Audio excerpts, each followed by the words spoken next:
বিসমিল্লাহির রহমানির রহিম।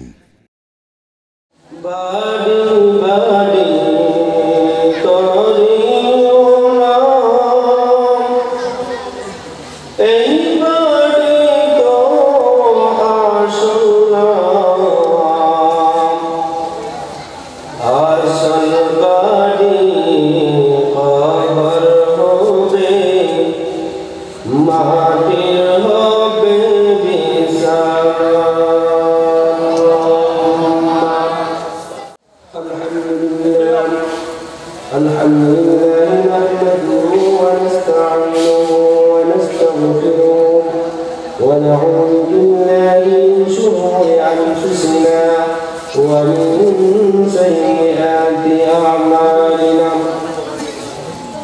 إنه من يهد الله فلا مضل له ومن يضلل فلا هادي له ونشهد أن لا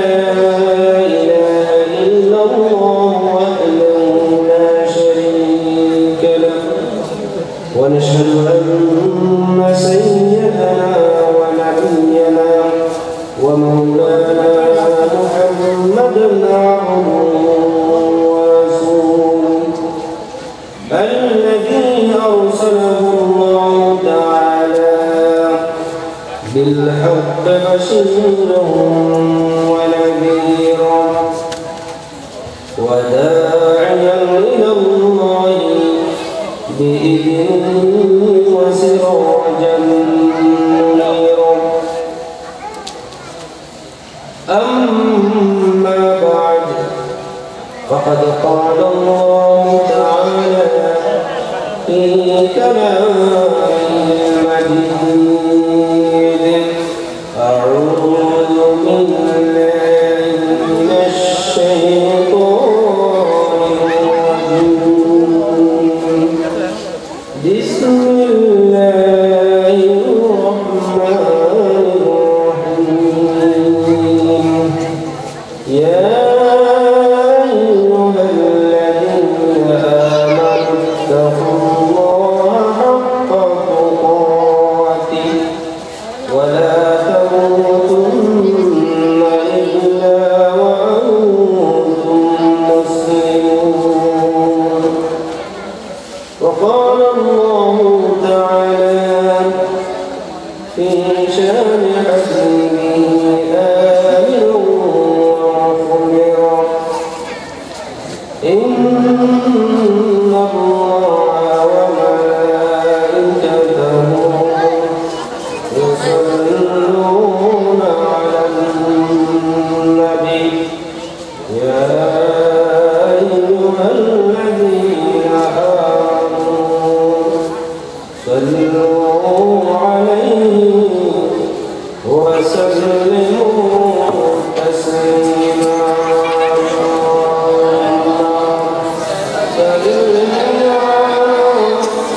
سيدنا مولانا محمد وعلى آله سيدنا مولانا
গুনাহগার উম্মতের সালাম কবুল করো হে রাসূল। আল্লাহুম্মা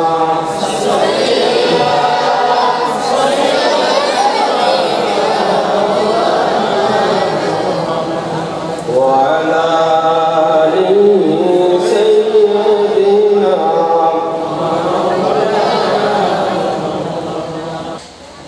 মাদ্রাসা নেতা ফকির পাড়ার মুহতারাম মুরব্বী নেতা ফকির রহমতুল্লাহ আলাইহি ইসালি সব উপলক্ষে আয়োজিত আজকের ইসালি সোয়াব মাহফিলে বাদ মাগরিব অধিবেশনের মুহতারাম সভাপতি, আমার সামনে উপবিষ্ট দিনদার ইমানদার মুসলমান ভাই বোনেরা, আমরা সকলে মহান রব্বুল আলামিনের শাহী দরবারে লাখ কোটি শুকরিয়া জ্ঞাপন করছি যে আল্লাহ তাআলা আমাদেরকে একজন আল্লাহর মুকাররব বান্দাকে স্মরণ করে তাদের জীবনী থেকে শিক্ষা গ্রহণ করার জন্য বার্ষিক ইসালি সোয়াব মাহফিলে কোরআন হাদিসের কিছু কথা বলার জন্য এবং শ্রবণ করার জন্য আমাদেরকে তৌফিক দান করেছেন। সেই জন্য আমরা সকলেই আরো একবার আল্লাহর প্রতি মুহাব্বত আর ভালোবাসা নিয়ে কালিমাতে শুকর আদায় করছি, বলে আলহামদুলিল্লাহ। তো আমি আপনাদের সামনে পবিত্র কোরআনে কারীম থেকে একটি আয়াতের অংশ বিশেষ তেলাওয়াত করেছি। চেষ্টা করব এই আয়াতের আলোকে দুই একটা কথা আলোচনা করব। আমি আবারও বলছি, এই কথাগুলো আমরা আলোচনার পরে নিজের জীবনে আমল করার জন্য, বাস্তবায়ন করার জন্য আমরা চেষ্টা করব ইনশাআল্লাহ। আল্লাহ তাআলা আমাদেরকে সম্বোধন করে বলতেছে, ইয়া আইয়ুহাল্লাযীনা আমানু, হে ঈমানদারেরা, ইত্তাকুল্লাহ, তোমরা আল্লাহকে ভয় করো। শুধু আল্লাহ তাআলা এটুকু বলেন নাই, হাক্কা তুকাত, আল্লাহকে যেইভাবে ভয় করা দরকার, যেই পরিমাণ ভয়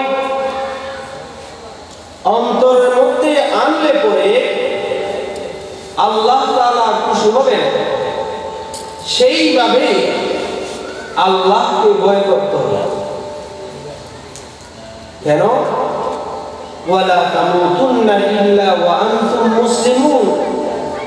এরপরে আল্লাহ তাআলা বলতেছেন, এই মানুষেরা, আমি তোমাদেরকে সৃষ্টি করেছি, আবার তোমাদেরকে আমি নিয়ে যাব, তোমরা ধনী গরিব, রাজা প্রজা, ছোট বড় কেউ এখানে থাকতে পারবে না। তোমাদের সকলকে এই দুনিয়া ছেড়ে চলে যেতে হবে, মৃত্যুবরণ করতে হবে। কিন্তু ওয়ালা তামুতুন্না, তোমরা মরবে না, ইল্লা ওয়া আনতুম মুসলিমুন, মুসলমান না হয়ে তোমরা মরবে না। দেখেন কথাগুলো একটু মনোযোগ দিয়ে বুঝতে হবে। আল্লাহ তাআলা, আমরা যারা আল্লাহকে বিশ্বাস করেছি, ঈমান এনেছি, ঈমান এই শব্দটা ঈমান যারা বুঝেছে তাদের নাম হচ্ছে মুমিন। আমরা শাস্ত্রীয় অর্থ বলি বিশ্বাস, কিতাবের মধ্যে এই ঈমানের সংজ্ঞা দেওয়া হয়েছে। আল ঈমান তাসদীকুন বিল জিনান। ঈমান মানে হচ্ছে যে ঈমানের যেই বিষয়, ঈমানের বিষয় কি? লা ইলাহা ইল্লাল্লাহু মুহাম্মাদুর রাসূলুল্লাহ। এই বিশ্বাস আল্লাহ এক, লা ইলাহা ইল্লাল্লাহ, আমাদের একমাত্র ইলাহ কে আল্লাহ।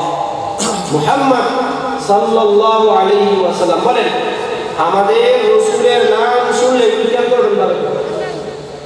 আমাদের নবীর নাম শুনলে সাল্লাল্লাহু আলাইহি ওয়াসাল্লাম বলাটা ওয়াজিব। আমরা হুজুরা যখন এখানে ওয়াজের মধ্যে সাহাবীদের নাম বলবে, সাদা থেকে বলবো রাদিয়াল্লাহু তাআলা আনহু, মনে রাখবেন আমরা হাদিস বলে যাচ্ছি, কেন সাহাবীর নাম এসে যাবে, ঠিক আছে? সাহাবীর নাম যখনই আসবে আমরা যারা শুনবো বলবো রাদিয়াল্লাহু তাআলা আনহু, জ্ঞান করবেন। হ্যাঁ, মুহাম্মদ সাল্লাল্লাহু আলাইহি ওয়াসাল্লাম যে আল্লাহর পক্ষ থেকে সত্য বাণী নিয়ে, দ্বীনে হক নিয়ে আমাদের কাছে প্রেরিত হয়েছেন, এই বিশ্বাস অন্তরে করতে হবে, অন্তরের মধ্যে আনতে হবে। ওয়াল ইকরারু বিল লিসান, মনে আছে আবার মুখ দিয়ে স্বীকার করতে হবে। খেয়াল করবেন বিষয়গুলো। হিন্দুরাও বলে উপরওয়ালা, তারা জানে উপরওয়ালা একজন আছে, কিন্তু তারা আল্লাহর সাথে অনেক দেবদেবীকে কি করে, শরীক করে, অংশীদার স্থাপন করে। আমাদের সাথে তাদের পার্থক্য সেখানে, কিন্তু তারা মুখ দিয়ে কি করে না, স্বীকার করেন। সেই জন্য আমাকে ঈমানদার হওয়ার জন্য কি করতে হবে? মুখ দিয়ে স্বীকার করতে হবে লা ইলাহা ইল্লাল্লাহু মুহাম্মাদুর রাসূলুল্লাহ, ওয়াল আমালু বিল আরকান। এবার ঈমানের যে রুকনগুলো রয়েছে এইগুলো আমল করতে হবে। ঈমানের আরকানগুলো কি? قال رسول الله صلى الله عليه وسلم بني الإسلام على خمس شهادة أن لا إله إلا الله وأن محمدا رسول الله। এই ঈমানের যে আরকান, মূল স্তম্ভ, ঈমানদার হওয়ার জন্য মূল মৌলিক বিষয়, এইগুলো আমাকে মানতে হবে। এই মানার মধ্যে প্রথম কাজ হচ্ছে কি? লা ইলাহা ইল্লাল্লাহ মুহাম্মদ রাসূলুল্লাহ সাল্লাল্লাহু আলাইহি ওয়াসাল্লাম, এই সাক্ষ্য আমাকে দিতে হবে। 2 নম্বর ওয়া ইকামুস সালাত, নামাজ পড়তে হবে। তাহলে প্রথমটা আমি স্বীকার করলাম, বিশ্বাস করলাম, তাহলে নামাজ পড়লাম না, ঈমানের একটি শাখা আমার কাছ থেকে চলে গেল, ঠিক না বলেন? যেমন এই আজকে এই মাইকের মাধ্যমে আওয়াজগুলো সব কানে পৌঁছানো হচ্ছে, ঠিক না? এর জন্য সাউন্ডের দরকার হচ্ছে, মাইকের দরকার হচ্ছে, মেশিনের দরকার হচ্ছে, তারের দরকার না, কারণ মাঝখানে তার একটা নিয়ে ফেললে আর আওয়াজ যাবে না। যাবে? যাবে না। বিষয়গুলো খেয়াল করেন। তাহলে আমি কালিমা স্বীকার করলাম, করলাম, কিন্তু নামাজ পড়লাম না, তার ছুটে গেছে না, তাহলে আমি মুমিন হয়েছি না? আমি মুমিন। দেখেন, ওয়া ইকামুস সালাত, নামাজ কায়েম করতে। আমি সেদিকে যাব না, অন্য কিছু একটা বিষয় আলোচনা করবেন, তো সেই জন্য নামাজ কায়েম করা এটা নিয়ে আলোচনা করলে অনেক সময় লাগবে। আফসোস, আমি অনুরোধ করবো আপনাদেরকে, আমরা যারা নামাজ পড়ি, আমি নামাজ নিজে পড়বো, তার পাশাপাশি যে আমার পরিবারের ছেলে সন্তানরা নামাজ পড়ছে কিনা আমাকে কি করতে হবে? শিক্ষা দিতে হবে, খোঁজখবর নিতে হবে। আমার পরিবার নামাজ পড়তেছে কিনা আমাকে দায়িত্ব পালন করতে হবে। সেই জন্য নামাজ পড়ার কথা বলা হয় নাই, নামাজ কায়েম করার কথা বলা হয়েছে, নামাজ প্রতিষ্ঠার কথা বলা হয়েছে। ওয়া ইতাউ যাকাত, যাকাত ফরজ হলে যাকাত দিতে হবে। এগুলো একটা একটা বিষয় অনেক আলোচনা দরকার। আমি আজকে অন্য একটা বিষয় আলোচনা করতে যাচ্ছি। যাকাত নিয়ে আজকে আমাদের দেশে যে টালবাহানা হচ্ছে, খেয়াল রাখবেন,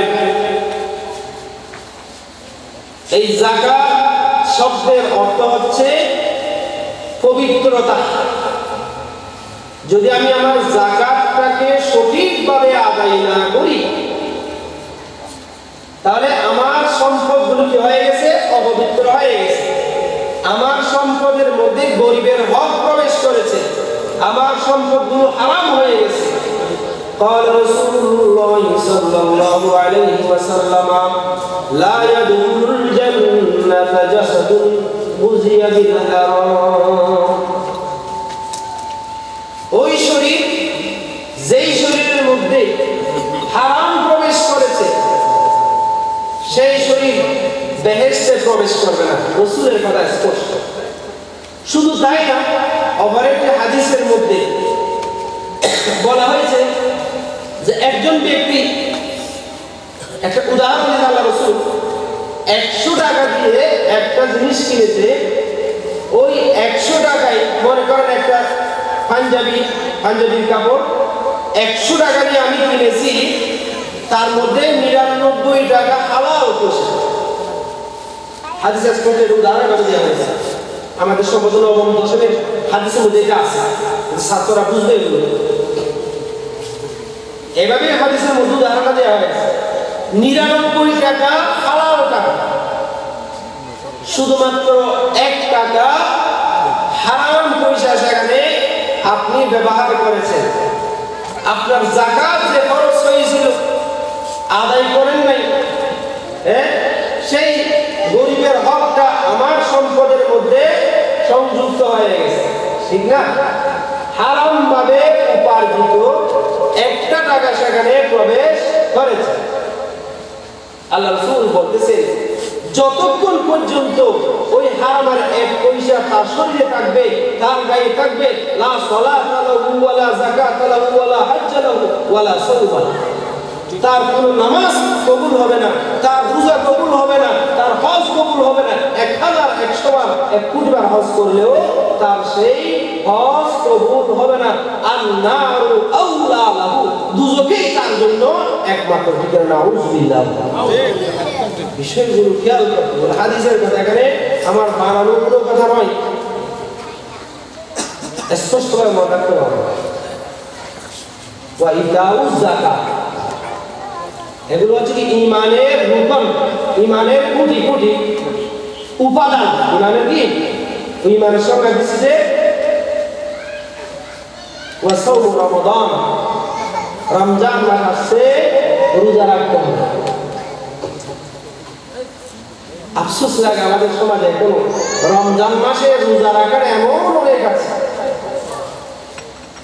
আপনি সারা বছর নামাজ পড়লেন, হজ করলেন, যাকাত দিলেন, কিন্তু রমজান মাসে রোজাগুলো রাখলেন না। তাহলে ইসলামের একটা বিষয় আমি কি করলাম? ধ্বংস করে দিলাম। আমার ঈমান কি হয়ে গেল? আমি পরিপূর্ণ ঈমানদার হতে পারি নাই। ওয়াল হজ, আপনার উপর হজ ফরজ হয়েছে।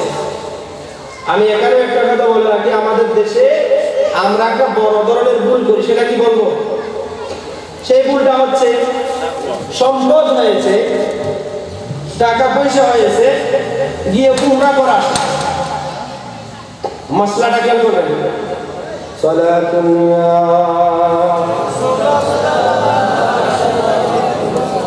সালামুন ইয়া হাবিবাল্লাহ আলাইকুম ইয়া রাসূলুল্লাহ উনজুর আলানা ইয়া হাবিবাল্লাহ ইসমা কালানা সালাতুন ইয়া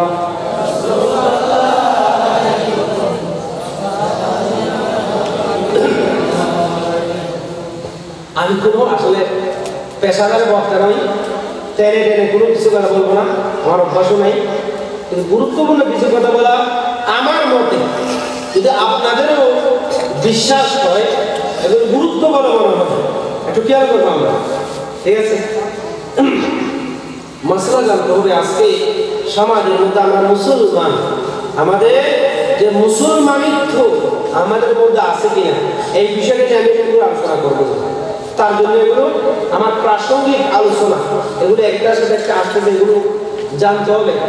যেমন আমরা কি করি, অনেক টাকা পয়সা হয়েছে বলছে আমি একটু উমরা করে আসি। দেখেন, আপনার যদি পবিত্র খানা কাবা গিয়ে মক্কা শরীফ গিয়ে আবার বাড়িতে ফিরে আসা পর্যন্ত যে অর্থের প্রয়োজন, এই টাকাগুলো যদি থাকে এবং আপনি সেখানে 1 মাস থাকবেন, এই 1 মাসে আপনার পরিবারের যে খরচাদি দরকার তা যদি আপনার কাছে জমা থাকে, আপনার উপর হজ খরচ হয়ে গেছে। এমন অবস্থায় আপনি যে উমরা করে আসলেন, খানায় কাবা দেখার সাথে সাথে আপনার উপর হজ খরচ হয়ে গেছে। সেই কাবা থেকে উমরা করে ফিরে এসে বাড়িতে আপনি যদি ইন্তেকাল করেন, এই যে হজ খরচ আদায় করেন নাই, তার জন্য কবিরা গুনাহ সমতুল্য। মশলাটা দেখছেন? এখন এমনি আমার উপর হজ খরচ হয়েছে, কোনো কৌশলে কোনো কারণে যাওয়ার সুযোগ হয় নাই, চেষ্টা করেছি, আল্লাহ তাআলা আমাকে ক্ষমা করতে পারেন, আমার ইচ্ছে ছিল, কিন্তু আমরা করি কি উমরাটা করে চলা। সেই জন্য আমি পরামর্শ দেব, যাদের সম্পদ আছে উমরা করতে যাবেন না, সরাসরি কি করবেন, কষ্ট করে চলে আসবেন। এগুলো কিছু মশলা দেওয়া লাগবে। তো সেই জন্য যাদের উপর হজ খরচ হয়েছে তাদের কি করতে হবে, হজ আদায় করতে হবে। এগুলো হচ্ছে আরকানুল ইসলাম, ইসলামের রুকন। এই বিষয়গুলো মানা, এগুলো পালন করার নাম হচ্ছে সমন্বয়ে ঈমান।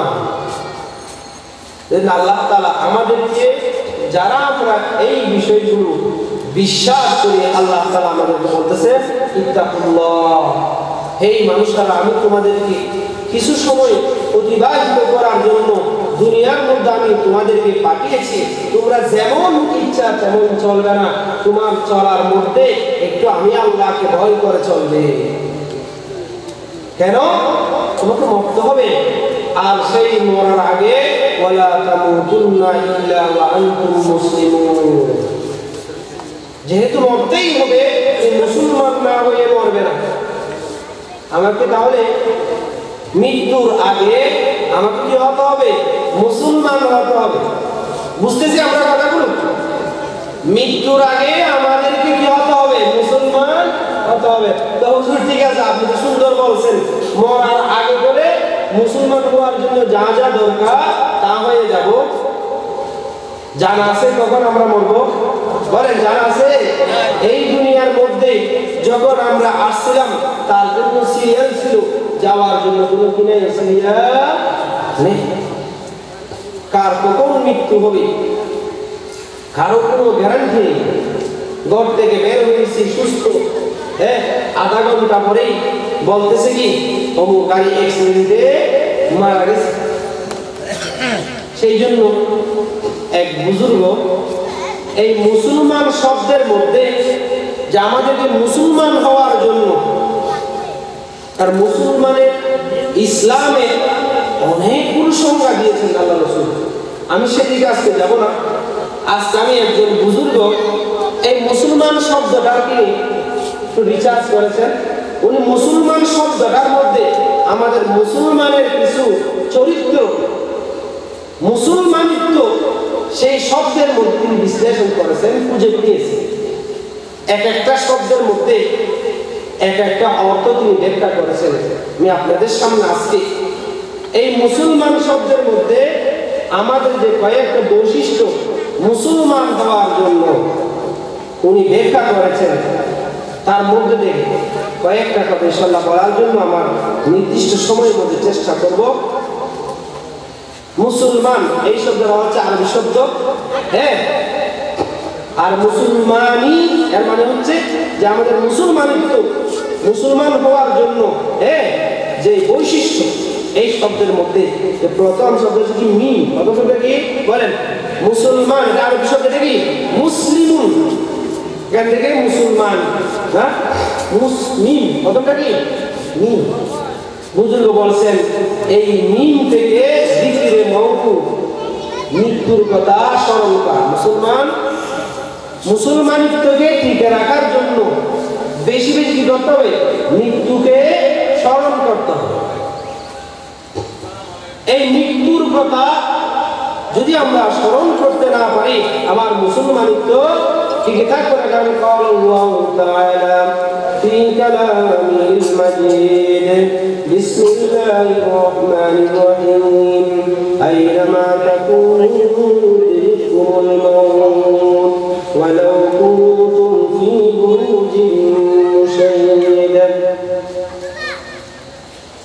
আমার যখন এই কথাটা স্মরণ আসবে যে আমি যেখানেই থাকি মৃত্যু আমাকে গ্রাস করবে, আমি হাজার চেষ্টা করি পৃথিবীর সব ডাক্তারকে যদি আমি আমার বাড়ির মধ্যে নিয়ে আসি, কিন্তু সেই ডাক্তার, সেই চিকিৎসা, সেই ক্ষমতা, সেই প্রশাসন কোনো কিছুই আমাকে এই মৃত্যুর হাত থেকে আমাকে বাঁচাতে পারবে না। সুতরাং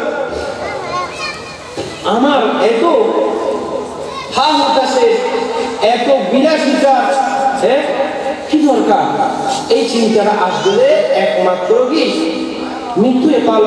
قال رسول الله صلى الله عليه وسلم اسمع عشت فإنك ميت। হে আমার উম্মত, তুমি এমন ভাবে তোমার জীবনটাকে পরিচালনা করো যে তুমি মনে করবে যে আমি তো এই মাত্র মরে যাব, যে এত বিশাল বাড়ি দালান কোটা সব করতেছি, এইগুলো তো আমি একটাও কবরে নিয়ে যেতে পারবো না, আমি সব রেখে যাব। তাহলে আমি এই বিরাট বাড়ি করার জন্য সুদ খাচ্ছি, ঘুষ খাচ্ছি, মানুষ মারতেছি, হত্যা করতেছি। যখনই কোনো অন্যায় কাজ আমি করতে যাব, মৃত্যু আমার সামনে বাধা হয়ে দাঁড়ায়। দেখেন, মৃত্যুটা এমন একটা সম্পদ। قال رسول الله صلى الله عليه وسلم عليكم بذكر الموت الذي هالك الراحة في الدنيا وذوقه। আল্লাহ রাসূল বলতেছেন তুমি বেশি বেশি মৃত্যুর কথাটাকে স্মরণ করো। যখন তুমি মৃত্যুর কথাটাকে স্মরণ করবে, তুমি একজন মানুষকে হত্যা করতে যাচ্ছ, তখন চিন্তা আসবে যে আমি তো এই মানুষটাকে মারতে যাচ্ছি, আমি তো মরে যাব। আর আমি যখন মরে যাব, আল্লাহ তাআলা বলেছেন মান কাতালা মুমিনান মুতাআম্মিদান ফাজাযাউহু জাহান্নাম। যে ব্যক্তি একজন মুসলমানকে হত্যা করবে, তার ঠিকানা হবে জাহান্নাম। তো আমি এই হত্যা করব, এরপর আমি তো মরে যাব, তো আমাকে জাহান্নামে যেতে হবে। এই মৃত্যু আপনাকে ওই ব্যক্তিকে হত্যা দিতে কি করবে? বিরত রাখবে। আমি সুদ খেতে যাচ্ছি, যখন আমি সুদ খাবো, যখন আমার চিন্তা আসবে যে এই সুদ খেয়ে যদি আমি মরে যাই, আল্লাহ রাসূল বলেছেন যে ব্যক্তির শরীরের মধ্যে হারাম প্রবেশ করবে সে জাহান্নামে যাবে। তো এই সুদ খেয়ে আমি জাহান্নামে যাব, আমার ছেলে সন্তানরা তো আমাকে আর জাহান্নাম থেকে বাঁচাতে পারবে না। কেন আমি ছেলে সন্তানের জন্য আমি সুদ খাচ্ছি, আমি কেন ঘুষ খাচ্ছি? প্রত্যেকটা অন্যায় কাজের সামনে মৃত্যু বাধা হয়ে দাঁড়াবে। সেই জন্য আমাদের কি করতে হবে?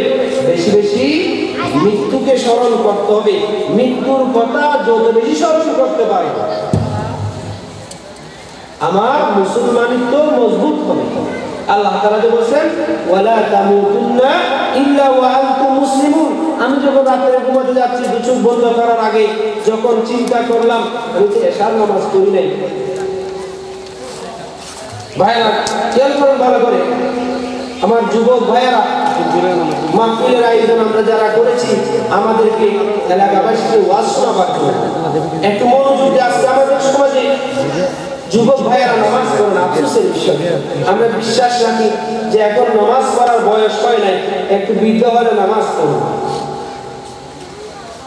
কাল কিয়ামতের মাঠে স্পেশাল ভাবে জিজ্ঞেস করা হবে যে আমি তোমাকে একটা যৌবন বয়স দিয়েছিলাম, কোথায় কাটিয়েছো? তোমার যৌবন বয়সটা কিভাবে কাটিয়েছো তুমি? যৌবন বয়সের জন্য স্পেশাল ভাবে কাল কিয়ামতের মাঠে প্রশ্ন করা হবে। যুবক ভাই, আপনি নামাজ পড়ছেন, আপনি নামাজ পড়ছেন না, রাতে ঘুমাচ্ছেন, আপনার মতো একটু করে খেয়াল করেন, সমাজের অনেক যুবক ভাই মৃত্যুবরণ করেছেন। রাত্রে ঘুমাইছেন আর সকালে ঘুম থেকে উঠতে পারেন না। যখন এই চিন্তাটা আমার আসবে যে আমি রাত্রে এশার নামাজ না পড়ে ঘুমাচ্ছি, এই ঘুম থেকে যদি আমি উঠতে না পারি, তাহলে আমি বেনামাজি হয়ে আমার মৃত্যুটা হলো, নাকি জাহান্নামে যেতে হবে। এইভাবে প্রত্যেকটা অন্যায় কাজের সামনে বাধা হয়ে দাঁড়াবে কি? মৃত্যুর কথা। সেই জন্য বুজুর্গ বলতেছে মিন দিয়ে দিকের মউত, আমাদেরকে বেশি বেশি মৃত্যুর কথা কি করতে হবে? স্মরণ করতে হবে। সবসময় হাঁটার সময়, বসার সময়, যে কোনো কাজ করার সময় যখন আমি খেয়াল করবো যে জামাতে দিনে থাকতে পারবো না, আমাকে চলে যেতে হবে, তাহলে আর মৃত্যু হলে আল্লাহ তাআলা বলে তামুতুন্না ইল্লা ওয়া আনতুম মুসলিমুন, যে আমার মৃত্যুর সময় নির্দিষ্ট নাই, গ্যারান্টি নেই, সব সময় আমাকে মুসলমান হয়ে থাকতে হবে। আমি কখন মারা যাব তার কোনো কি নেই, গ্যারান্টি। এরপরে সিন, মুসলমান মিমের পরে কি সিন, বুজুর্গ বলতেন সিন দিয়ে হবে কি হেফাজত সতর, যে আমার সতরকে হেফাজত করতে হবে। এবার জানতে হবে সতর কি। এগুলো আমরা আমাদের ছেলে সন্তানদের এগুলো শিক্ষা দেবো। শুধু আমরা মাদ্রাসায় বলবো, মসজিদে হুজুরা বলবো, এরকম না। আমাদের যারা মা আছি, আমাদের সন্তানকে শিক্ষা দিতে হবে। কাল কিয়ামতের মাঠে সন্তানরা আল্লাহর কাছে অভিযোগ করবে মা বাবার বিরুদ্ধে, বলবে ইয়া রাব্বুল আলামিন, আমি যখন অবুঝ ছিলাম তখন আমার বাবা মা আমাকে দ্বীন শিক্ষা দেয়, শরীয়তের কথা আমাকে বলে নাই, সেই জন্য আমি ভুল পথে চলে গেছি, আমি গুমরাহ হয়ে গেছি। তাই আমরা মা বাবারা আমাদের ছেলে সন্তানদেরকে এই বিষয়গুলো শিক্ষা দেব, পরিবার থেকে আমরা এগুলো শিখাবো, বলবো। সতর কি?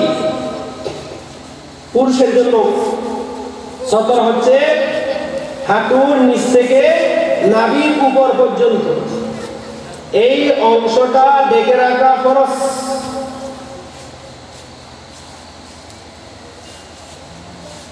আর মহিলাদের জন্য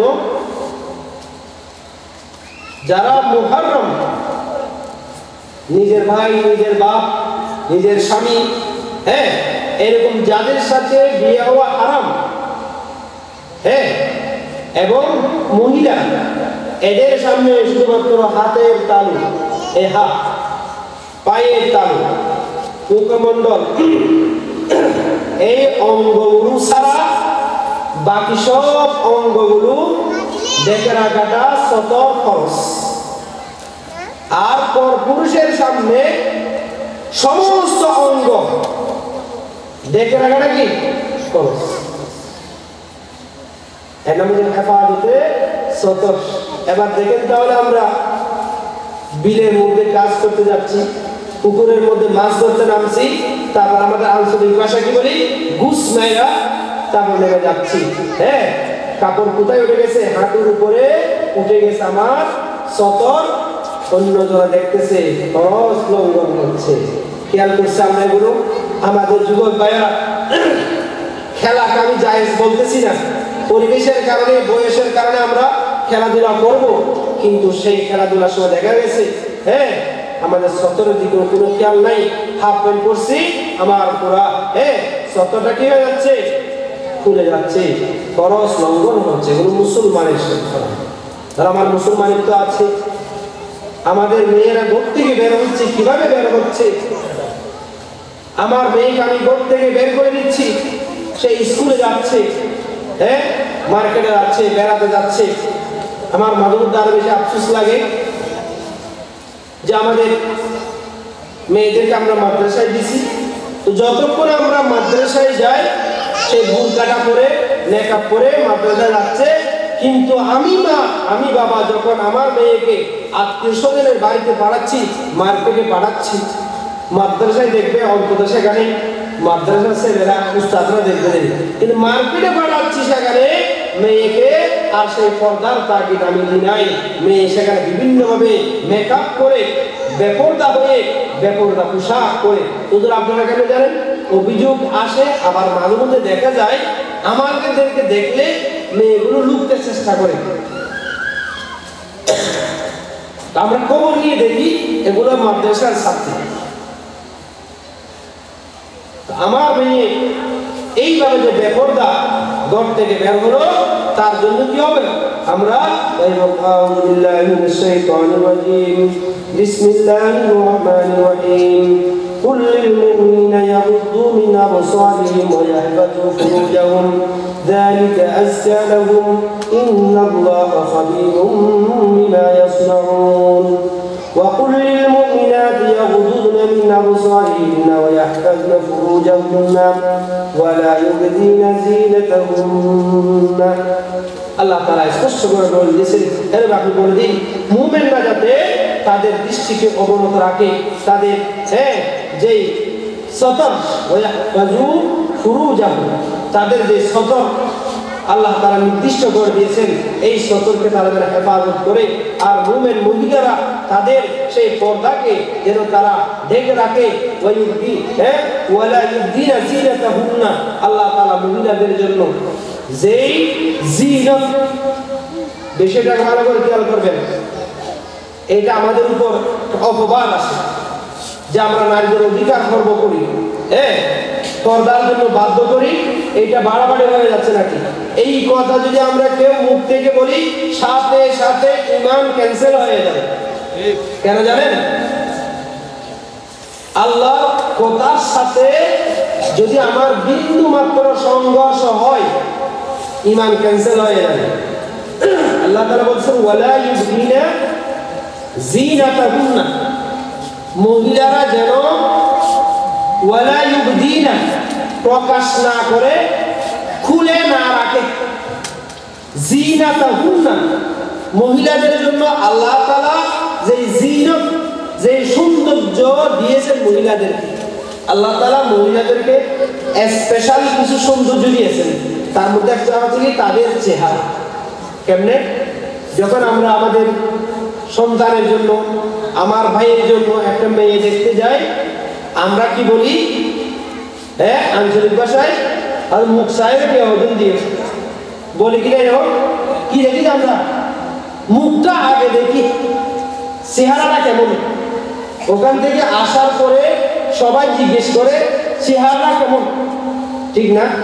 তাহলে মহিলাদের মূল দেখার যে অঙ্গটা হচ্ছে পুরুষকে আকর্ষণ করে মহিলাদের চেহারা।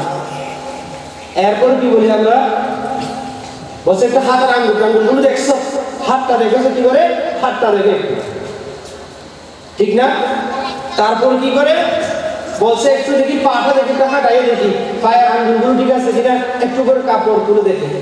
তাহলে বোঝা গেছে মহিলাদের মূল সৌন্দর্যের অঙ্গ হচ্ছে কি তাদের চেহারা, হাত, পা।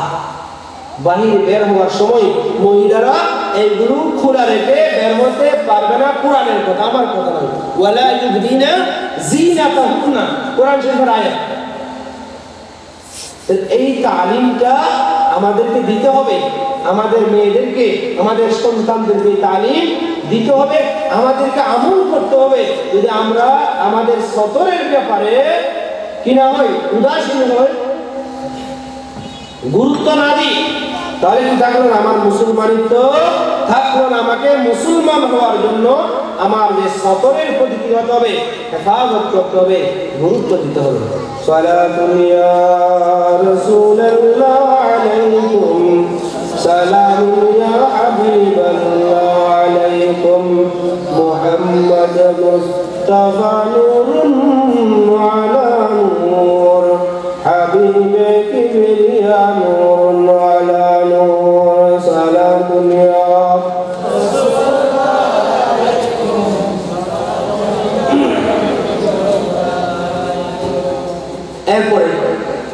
মুসলমান শব্দের মধ্যে আছে কি লাম, মিম সিন লাম। আমি বিস্তারিত আলোচনা করতেছি না, যেহেতু সময় কম, আমার সময় দিয়ে হচ্ছে 1 ঘন্টা। তো লাম, লামের অর্থ বুজুর্গ বলতেছে লুৎফে গাজায়ে হালাল, যে হালাল রুজি অর্জন করতে হবে। হালাল কেবল আল্লাহ তাআলা বলেন কোরআনে কারিমে ইরশাদ করেছেন, ইয়া আইয়ুহাল্লাযীনা আইয়ুহান নাস কুলু মিম্মা ফিল আরদি হালালান তাইয়্যিবান ওয়া লা তাত্তাবিউ খুতুওয়াতিশ শাইতান। ইয়া আইয়ুহান নাস, এই মানুষগণ, কুলু তোমরা খাও, মিম্মা ফিল আরদি হালালান তাইয়্যিবান, আমাদেরকে খেতে হবে। এই দুনিয়ার বুকে আমরা বাঁচতে হলে আমাদের কি করতে হবে? খেতে হবে। কিন্তু সেই খাবারগুলো আমাদেরকে বেছে বেছে খেতে হবে। শুধু খাবার পেয়েছি বলে যেই কোনো খাবার খেতে পারবো না যদি আমরা মুসলমান দাবি করি, যদি আমরা মুসলমান হই। আমার যে খাবার আমার মুখে দিচ্ছি, আমি যে খানা খাচ্ছি, সেই খানা কি হতে হবে? হালাল হতে হবে। আল্লাহ তাআলা বলছেন হালালান তাইয়্যিবান, হালাল হতে হবে, তাইয়্যিবান হতে হবে। সেজন্য রাসূল সাল্লাল্লাহু আলাইহি ওয়াসাল্লাম হাদিসে বলেছেন, তালাবু কাসবিল হালাল ফরিদাতুম বা'দাল ফরদ, যে হালাল রুজি অর্জন করাটা আমার যে উপার্জনের মাধ্যম, সেটা বৈধভাবে করাটা, হালাল পন্থায় রুজি রোজগার করাটা ফরজের উপর ফরজ বলা হয়েছে। কারণ আমার উপার্জনের মাধ্যমটা যদি, ইনকাম সোর্সটা যদি হালাল না হয়, দেখেন বিষয় কোথায় চলে যাচ্ছে।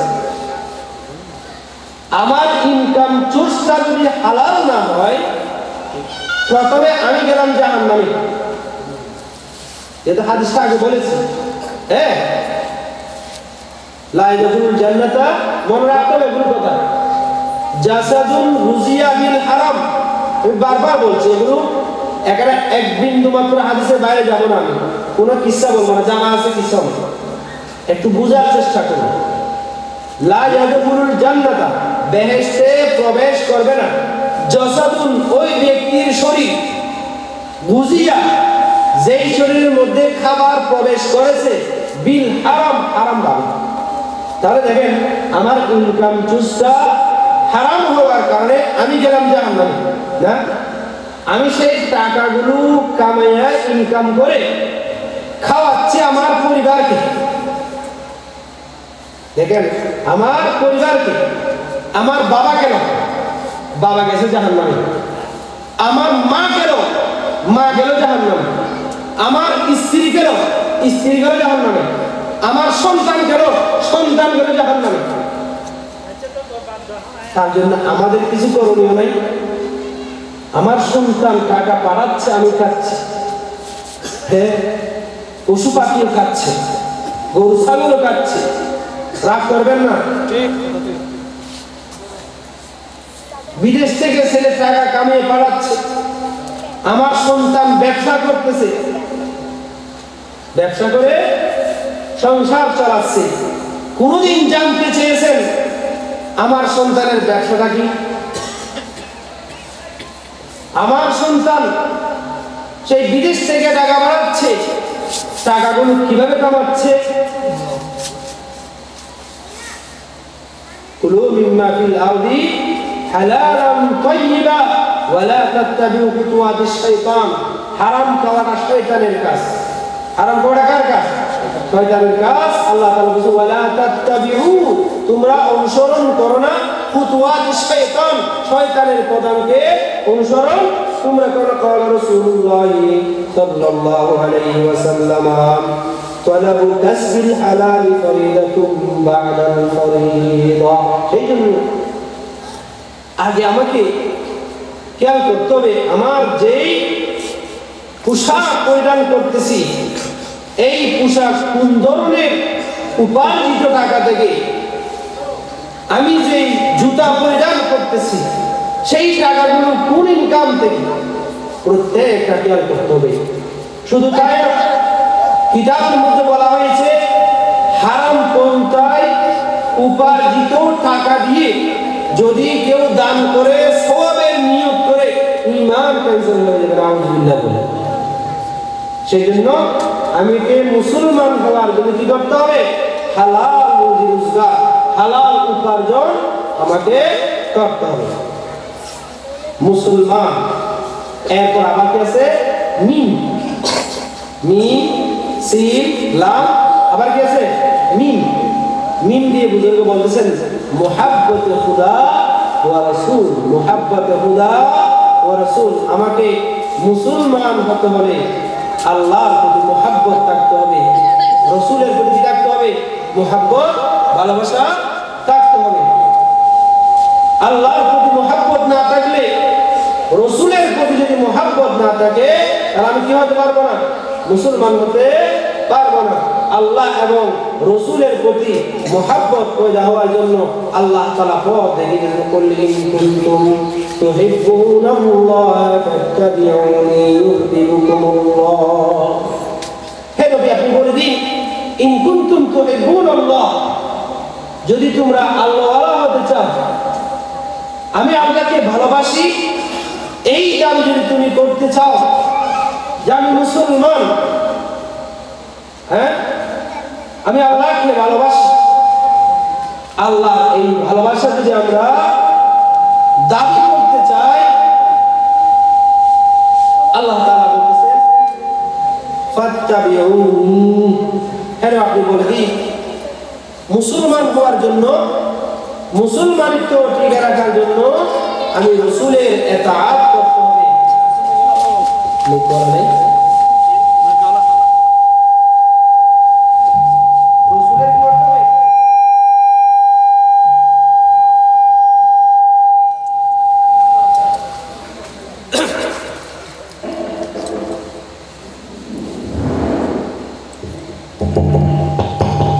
Salam ya Rasulullah alaikum, salam ya Habiballah alaikum, wasiramun tahajibin amika, wasiramun tahajare nabika, salam ya Rasulullah alaikum.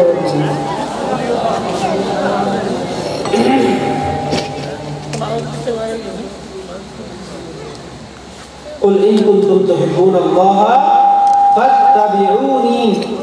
যদি আমরা আল্লাহকে পেতে চাই, আল্লাহর দলে হতে চাই, আল্লাহ নৈকট্য লাভ করতে চাই, আল্লাহর মুকাররব বান্দা হতে চাই, আমরা তো এলাকার বিশেষ করে এবার সবাই দাবি করি যে আমরা নেতা ফকিরের বংশ, নেতা ফকিরের ফরজন্দ, আমরা এরকম দাবি করি না? তো আমরা বলি সবাই নেতা ফকির উনি ছিলেন আল্লাহর বুজুর্গ ছিলেন, আল্লাহর মুকাররব বান্দা ছিলেন। তাহলে আমাদেরকেও নেতা ফকির রাহমাতুল্লাহ আলাইহি কি করে, কি কাজ করে নেতা ফকির হয়েছেন? আজকে যুগ যুগ ধরে উনার বার্ষিক ইসালে সওয়াব মাহফিল করা হচ্ছে। আমার কি একটু ইচ্ছা হয় না আমি মৃত্যুবরণ করার পরে আমার একটু ইসালে সওয়াব মাহফিল করা হোক? এখন বুঝবো না, হ্যাঁ, মৃত্যুবরণ করলে তারপরে বুঝবো মৃত্যুর পরে মানুষের কি অবস্থা হয়। আল্লাহু আকবার। এই জন্য কুরআন শরীফের একদম শুরুতে মুত্তাকি আল্লাহওয়ালাদের সংজ্ঞা পরিচয় দিতে গিয়ে লাস্ট থেকে বলেছেন ওয়া বিল আখিরাতি হুম ইউকিনুন, যে আমাদেরকে পরকালের বিশ্বাস করতে হবে। এই পরকাল মানে কি? পরকাল মানে আমরা মনে করি শুধু কিয়ামতের মাঠে যে হাসর নাসর হবে এটা নয়, সাকরাত থেকেই শুরু হবে আমাদের পরকালীন রেজাল্ট, কঠিন অবস্থা। মালাকুল মউত যখন আসবেন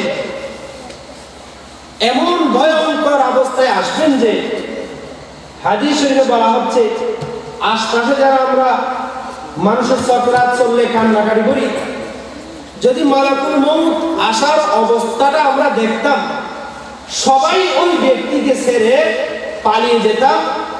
মা তার সেই দুধ পানকারী সন্তানকে, একজন সন্তান মার থেকে দুধ খাচ্ছে, সন্তানকে মেরে মা নিজেকে পালিয়ে চলে যাবে। এমন ভয়ঙ্কর অবস্থায়, ভয়ানক দৃশ্য।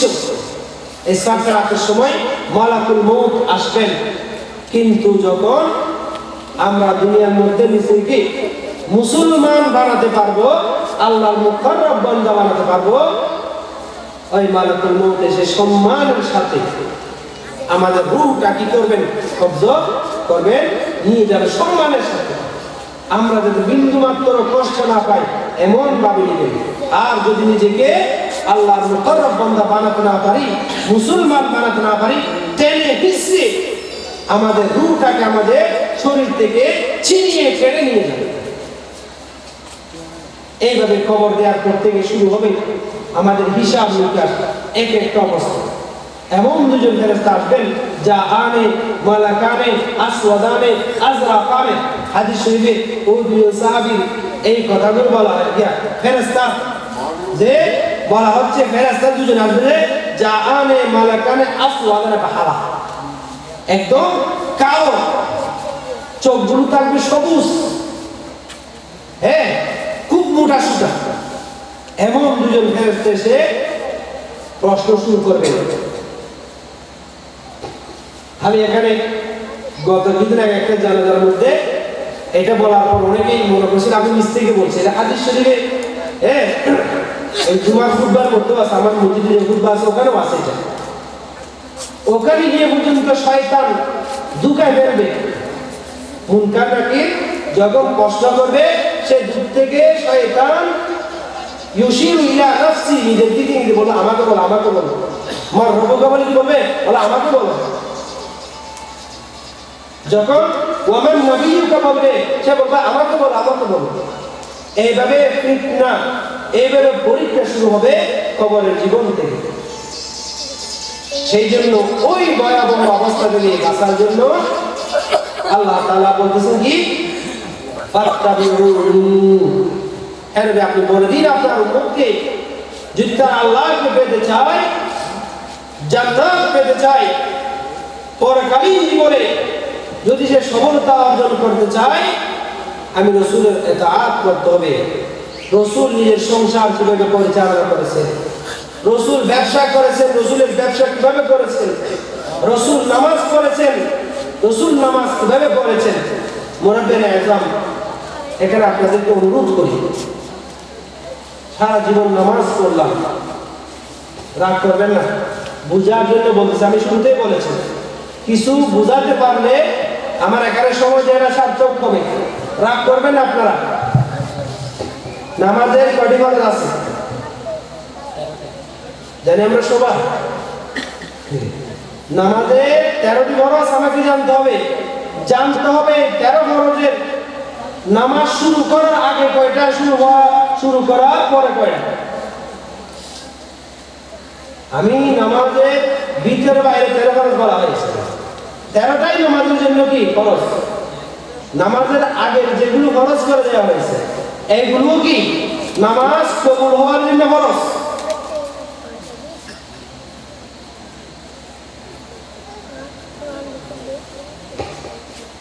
as-salatu miftahul jannah wal wudu miftahus salat। নামাজ পড়ে বেহেশতে যেতে হবে, আর ওযু করে নামাজে যেতে হবে।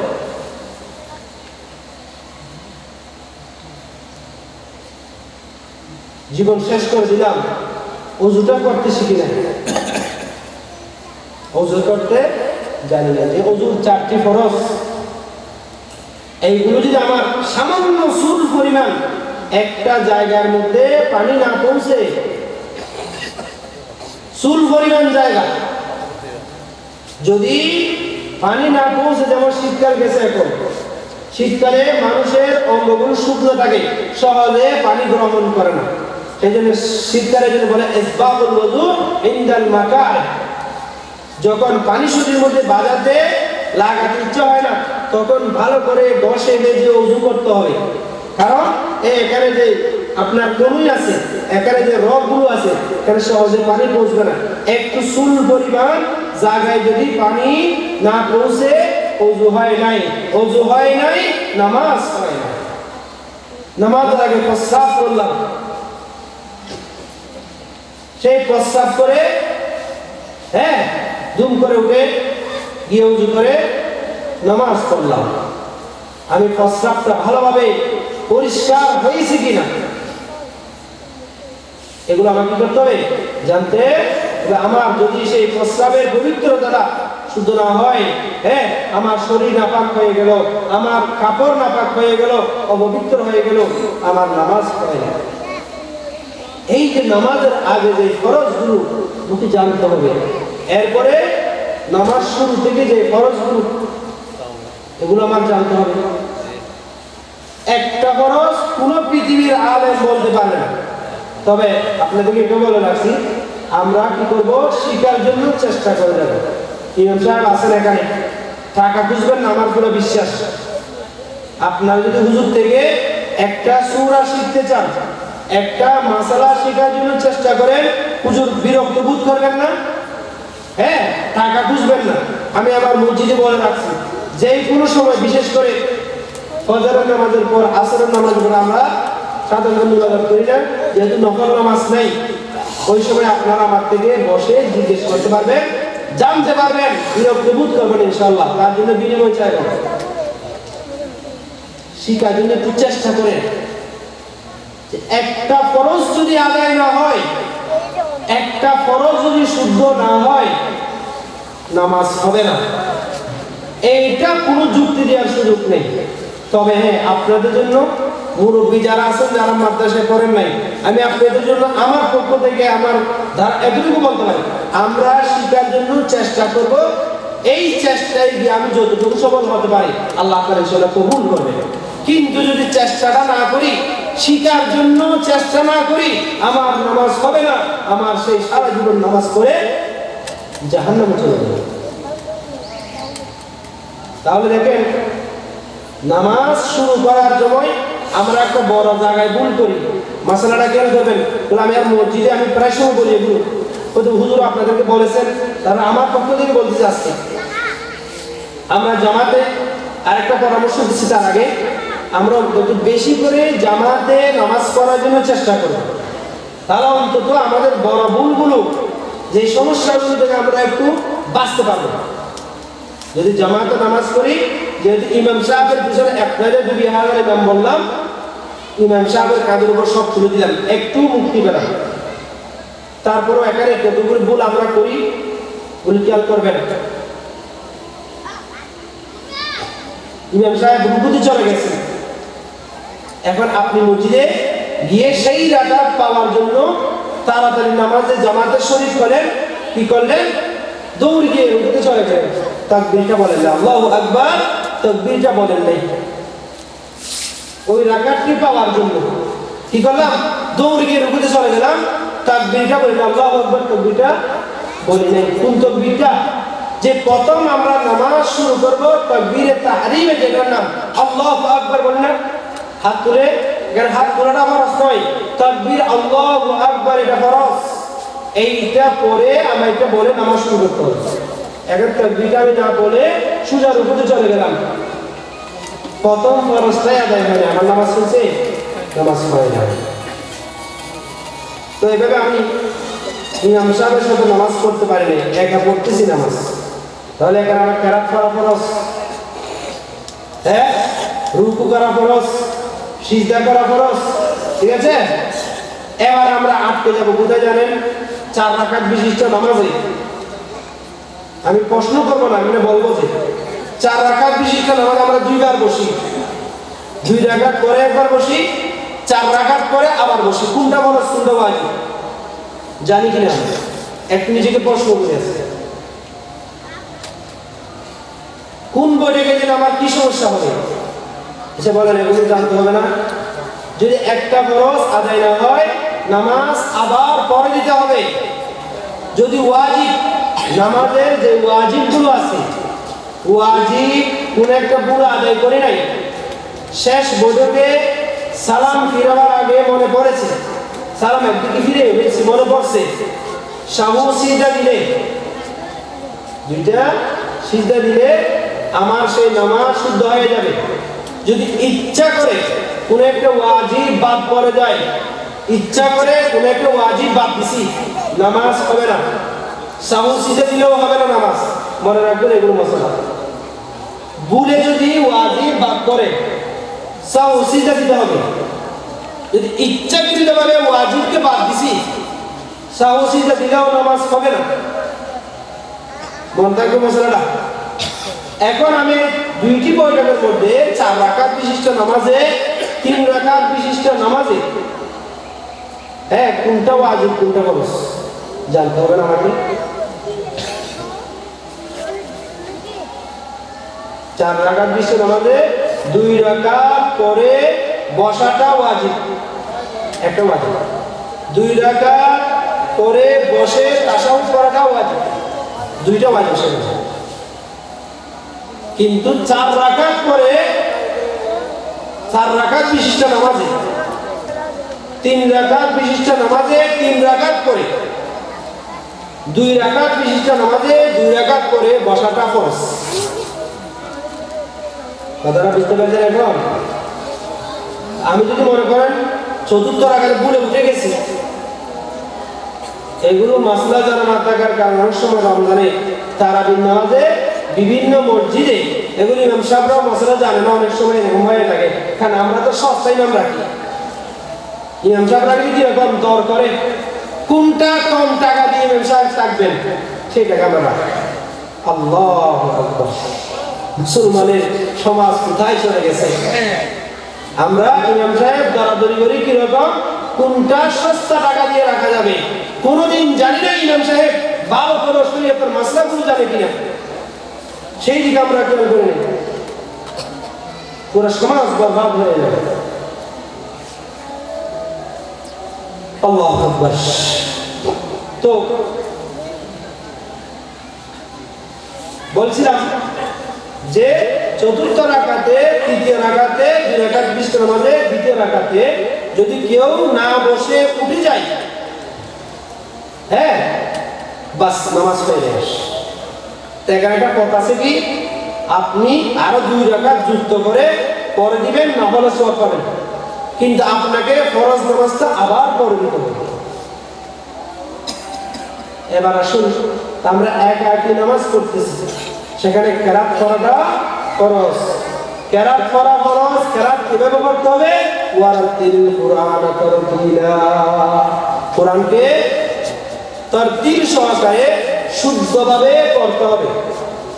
তারতিল মানে শুদ্ধভাবে, মানে যেভাবে তেলাওয়াত করলে কোরআনের অর্থ ঠিক থাকবে তার নাম শুদ্ধ তেলাওয়াত। সহজভাবে বলে রেখেছি, যেই তেলাওয়াতের কারণে অর্থ পরিবর্তন হয়ে যাবে, ভুল তেলাওয়াত। যেমন আমরা কোরআন শরীফ পড়তেছি, সূরা ফাতিহা, আউযু বিল্লাহি মিনাশ শাইতানির রাজীম, আমার সাথে পড়ো সবাই। বিসমিল্লাহির রহমানির রহিম, আলহামদুলিল্লাহি রাব্বিল আলামিন। আমি কি বললাম? আলামিন। যদি বলি আলামিন, ভুল। কেন? আলামুন মানে যন্ত্রণা। আরবি কি বলেন? আলামুন মানে কি? হামজা লাম মিম। আলামুন মানে যন্ত্রণা, ব্যথা দেয়া, কষ্ট দেয়া। আর আলামিন মানে, আলামুন মানে জগৎ, উভয় জগৎ, দুনিয়া আর আখিরাত, দুইটাকে একসাথে বলা হয় কি? আলামিন। আলিম, আলিম, আলিম মানে যন্ত্রণা দায়ক, কষ্টদাতা। আলিম, আইন, আইন দিয়ে মহাজ্ঞানী। আল্লাহ 99টি নামের মধ্যে একটা নাম কি? আলিম। আলিমুন বিযাতিস সুদূর। আলিম, আইন। দেখেন এভাবে হা, এভাবে হা উচ্চারণ করি, নামাজ ভুল। কথাটা বুঝতে পারছেন? তো আপনারা এখন দেখুন পুরো শুদ্ধ করতে পারবেন না, কি করবেন? ইমাম সাহেবের কাছে এসে একটা জাহানা গিয়ে আপনাদের বাড়ির এখানে নেতা ফকির বাড়ি আলহামদুলিল্লাহ অসংখ্য হাফেজে কোরআন আছে, একটু বসান না উঠে। এর মধ্যে আমি চালু করেছিলাম, চিন্তা করলাম অনেক দিন শুনাইছে, এবার বলতেছে আপনারা একটু আমাকে একটু বলেন দেখি। যখন আমি শুনতে চেয়েছি তারপরের দিন থেকে একদিন একেবারে বসে নেই, তারপর থেকে আর কেউ বসে নেই। এখন যদি বলি তাশাহুদ একটু বলুন, কয়জন আমরা বলতে পারবো বাবা? দোয়ায়ে কুনুত আমরা কয়জন বলতে পারবো? অন্তত নামাজের সূরাগুলো শুধুমাত্র সূরা ফাতিহা আর 4টা সূরা চর্চা করুন, ছোট ছোট। ফাকরাউ মা তায়াসসারা মিনাল কুরআন, আল্লাহ তাআলা বলছে তুমি নামাজের মধ্যে কোরআন থেকে তোমার যা সহজ সেটাই তুমি তিলাওয়াত করো, কঠিন করে পড়তে হবে না। ইন্না আ'তাইনা এটা শিখেন সূরা কাউসার, কুল হুয়াল্লাহু আহাদ এটা শিখেন, হ্যাঁ ইযা জা নাসরুল্লাহ এটা শিখেন, আলাম তারাল ইলাহি, এই ছোট ছোট 2, 3টা 4টা সূরা শুধু ভালো করে শিখেন, একটু চর্চা করেন, তাশাহুদটা চর্চা করেন। যেহেতু তাশাহুদ পড়াটা ওয়াজিব, দোয়ায়ে কুনুত পড়াটা ওয়াজিব। আফসোস লাগে জানাজার নামাজে মাঠে গিয়ে বলে যে জানাজার নিয়তটা বলুন, জানাজার দোয়াটা বলুন। কি বলি আমরা? জানাজার দোয়াটা একটু বলে দেন, আফসোস লাগে। সেখানে আপনি বলে কি শিখবেন? قال رسول الله صلى الله عليه وسلم اعبد الله كأنك تراه فإن لم تكن تراه فإنه يراك। ইবাদত করো এইভাবে যেন তুমি আল্লাহকে দেখতেছো, আল্লাহ তোমাকে না দেখলে তুমি আল্লাহকে দেখতেছো। এই নিয়ম, এই টেন্ডেন্সিটা কখন আসবে? যখন আমরা আমার নামাজটাকে শুদ্ধ করে আদায় করব। নামাজটা সূরাগুলো সূরা ফাতিহা শুদ্ধ করে পড়তে না পারলে কি ফজিলত জানেন? এখন বাংলা কোরআন বের হয়েছে, সূরা ফাতিহার অর্থটা শিখে একটু মনোযোগ দিয়ে পড়েন। সূরা ফাতিহার প্রত্যেকটা আয়াতের তেলাওয়াতের সাথে সাথে আল্লাহ তাআলা আসমান থেকে জবাব দিবেন আলহামদুলিল্লাহি রাব্বিল আলামিন। পড়াটা আল্লাহ কি বলে জানেন? হামিদানি রাব্বি হামিদানি আবদি। এই ফেরেশতারা দেখো আমার বান্দা হামিদানি আবদি আমার কি করছে? প্রশংসা করছে। প্রত্যেকটা আয়াত পড়বে আল্লাহ তাআলা সাথে সাথে জবাব দিবেন। এই নিয়ত নিয়ে নামাজ করুন। নামাজ হচ্ছে as-salatu মি'রাজুল মুমিনিন। আমাদের মেরাজ মানে কি জানেন? নামাজ বান্দার সাথে আল্লাহর সাথে সরাসরি সম্পর্ক, কানেকশন। এই নামাজের মধ্যে এই মনোযোগটা ততক্ষণ আসবে না যতক্ষণ আমি নামাজের ফরজ ওয়াজিবগুলো আলাদাভাবে জানবো না, নামাজের যে সূরাগুলো শুদ্ধ করে পড়তে আমি জানবো না, নামাজের যে তাসবিহগুলো আছে এগুলো অল্প শিখে ফেলবে না। তো নামাজের মধ্যে কি আসবে না? মনোযোগ আসবে না। রুকুতে গেছেন সুবহানা রাব্বিয়াল আযীম সুবহানা রাব্বিয়াল আযীম, পরে কি করতেছেন? যে সুবহানা আমি প্রশংসা করতেছি, পবিত্রতা ঘোষণা করতেছি, রাব্বিয়াল আযীম আমার মহান রবে, রাব্বিয়াল আযীম আমার মহান রবে। সামিআ আল্লাহু লিমান হামিদা, রুকুতে বলতেছেন কি বলতেছেন? যে সামিআ শুনতেছেন, আল্লাহ হামিদা যে আল্লাহর প্রশংসা করা হচ্ছে, আল্লাহ আমার প্রশংসার কথা শুনতেছেন। সুবহান রাব্বিল আযীম বলছে যে চোখ বলছে রব্বানা লাকাল হামদ। হাত তোলার কিছু মনোযোগ করতে হবে না আসলে।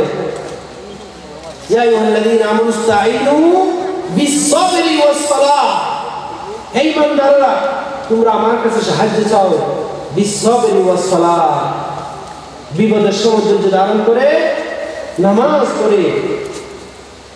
সাল্লু কামা রাআইতুমুনি উসাল্লি, আল্লাহর হাবিব বলেন হে আমার উম্মতরা তোমরা আমি রাসূল যেভাবে নামাজ পড়ছি, রাসূল কোনো বিপদে পড়েছেন,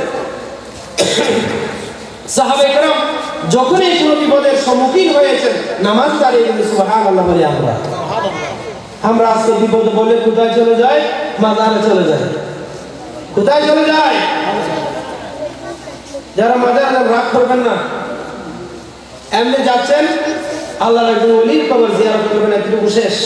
মাজারে আর কোনো কাজ নাই, সাহায্য চাওয়ার জন্য সেখানে যাবেন না। আল্লাহ বলতেছেন উদউনি আস্তাজিব লাকুম, হে আমার বান্দা তুমি আমার কাছে চাও, আমি তোমাকে দেওয়ার জন্য বসে আছি। আর আল্লাহর কাছে চাওয়ার সর্বোৎকৃষ্ট কথা হচ্ছে কি? নামাজ। বলছে কি? নামাজ। ইয়া আইয়ুহাল্লাযীনা আমানু বিসসাবরি ওয়াস সালাত, যত বুজুর্গ হয়েছেন নামাজ পড়ে, যত ওলি হয়েছেন নামাজ পড়ে, সাহাবায়ে কেরাম যখনই কিন্তু বলেছেন নামাজ পড়েছেন। আর সেই নামাজ যখন আমি এইটা যখন বুঝবো, রব্বানা লাকাল হামদ, রব্বানা হে আমার রব, লাকাল হামদু, আমার সকল প্রশংসা আপনারই জন্য, হামদান কাসীরান তাইয়িবান মুবারাকান ফীহি, জানলে আপনি বলেন না আল্লাহ খুশি হয়ে যাবেন না? গুণ খাইটা, নুন খাইটা, গুণ গাইটা, যে আল্লাহর রিজিক খাচ্ছি আমি নামাজের মধ্যে আল্লাহর প্রশংসা করি। এখন আমরা তো সেগুলোই জানি না। সিজদায় গেছেন, সুবহান রাব্বিয়াল আ'লা, সুবহান রাব্বিয়াল আ'লা, শুদ্ধ করে বলেন তো মনোযোগ আসবে নামাজের মধ্যে। আল্লাহু আকবার, তাকবীর বলছেন। আল্লাহু আকবার আমরা বলতে জানি না, কি বলবেন? আল্লাহু আকবার, আল্লাহ মহান। আমি নামাজের মধ্যে বলতেছি যে তুই নামাজের মধ্যে কি আসবে? খুশু আর খুজু বলা হয়, একাগ্রতা আসবে। আর ইবাদতের মধ্যে একাগ্রতা আসলে না আসলে সেই ইবাদত কবুল হবে না। ইবাদত কবুল হওয়ার জন্য আমরা আমাদের সেই নবম শ্রেণীতে একটু পড়াই, দুইটা জিনিস শর্ত। ইবাদত আল্লাহর কাছে কবুল হওয়ার জন্য দুইটা জিনিস শর্ত। এক নম্বর ইখলাস। এক নম্বর কি? ইখলাস মানে সেই ইবাদতের মধ্যে নিষ্ঠা, একাগ্রতা, আল্লাহর সন্তুষ্টি। শুধুমাত্র আমি আল্লাহর জন্য করতেছি, আল্লাহকে খুশি করার জন্য, আল্লাহ তোমাকে চাচ্ছি যে, এইটা নামাজের মধ্যে মনোযোগ দিলে তো আসতেছে। আর কি? ওয়াল মুতাবিআতু রাসূল সাল্লাল্লাহু আলাইহি ওয়াসাল্লাম, রাসূলের ইতাআত করতে হবে। রাসূল যেভাবে নামাজ পড়েছেন, রাসূল যেভাবে সংসার করেছেন, রাসূল যেভাবে মানুষে মিশেছেন, রাসূল যেভাবে হেসেছেন, রাসূলের আদর্শ, সুবহানাল্লাহ, লাকাদ কানা লাকুম ফি রাসূলিল্লাহি তাআলা উসওয়াতুন হাসানাহ। রাসূলের জীবনে আমরা পড়ব কিভাবে করেছে সমাজের মধ্যে, এগুলো আমরা খেয়াল করলে তো আমাদের জীবন সবল হবে। সম্মানিত হাজির ভাই, আমি আপনাদের কাছে অনুরোধ করব যে আমাদের নামাজকে একটু আমরা কি করব? শুদ্ধ করে পড়ার জন্য চেষ্টা করব। আমাদের যে প্রত্যেকটা কাজের মধ্যে আমরা রাসূলের ইতাআত করার জন্য আমি আমার আলোচনার বাকি অংশটা আজকে এখানে রেখে দিলাম। ইনশাআল্লাহ আল্লাহ তাআলা কোনদিন তৌফিক দিলে করব। তো আজকে আমরা মুসলমান হওয়ার জন্য যে আপনাদেরকে আমি যে বিশেষ করে 4টি গুণের কথা, আমরা নিজেকে মুসলমান বানাবার জন্য আল্লাহ তাআলা যে বলেছেন ওয়ালা তামুতুন্না ইল্লা ওয়া আনতুম মুসলিমুন, যে আমাকে সঙ্গে মুসলমান হয়ে থাকতে হবে, মরতে হবে, আর মরলে মুসলমান হয়ে থাকতে হবে। তার জন্য আমাকে বেশি বেশি করতে হবে, মৃত্যুকে স্মরণ করতে হবে, আমাকে আমার সত্তার হেফাজত করতে হবে। আমার সত্তার হেফাজত করতে হবে, আমাকে হালাল রোজগার করতে হবে, আল্লাহ এবং রাসূলের মুহাব্বত আমার অন্তরের মধ্যে আনতে হবে। তবেই যে আল্লাহ তাআলা বলেছেন ইয়া আইয়ুহাল্লাযীনা আমানু তাকুল্লাহা হাক্কা তুকাতি, এই চরিত্রগুলো যদি আমরা অর্জন করতে পারি তবে আল্লাহর ভয় আমাদের অন্তরের মধ্যে আসবে। আর আল্লাহর ভয় আমাদের অন্তরের মধ্যে আনতে পারলেই এবার আমরা কি হতে পারবো? মুসলমান হতে পারবো। আল্লাহ তাআলা যে বলেছেন ওয়ালা তামুতুন্না ইল্লা ওয়া আনতুম মুসলিমুন, মৃত্যুর আগে আমাকে যে পাক্কা মুসলমান হয়ে থাকতে হবে। আল্লাহ তাআলা আমাদের সকলকে একজন পাক্কা মুসলমান হয়ে 24 ঘন্টা নিজের জীবনটা পরিচালনা করার তৌফিক দান করুন। আমিন। ওয়া মা তাওফীক ইল্লা বিল্লাহ। আসসালামু আলাইকুম ওয়া রাহমাতুল্লাহি ওয়া বারাকাতুহু।